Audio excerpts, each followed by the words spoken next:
দুইজন ফেরেশতা দুই কাঁধে বসা আছে, একজন নেক লিখতেছে আর একজন গুনাহ লিখতেছে।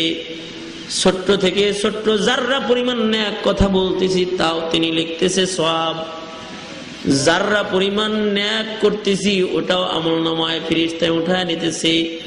আর যদি গুনাহ হয়ে যাইতেছে সেটা গুনাহ হিসেবে ফেরেশতায় বাম পাশে বসে উঠায় নিতেছে।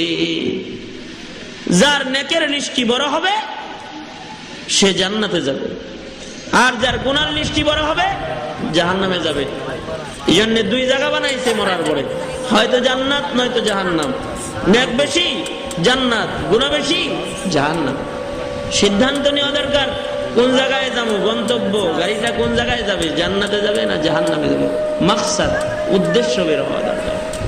যদি জান্নাতি উদ্দেশ্য হয় তবে হায়াতটা নেক দিয়ে সজ্জিত করতে হবে, নেক কাজের প্রতিযোগিতার ময়দানে পড়ে যেতে হবে।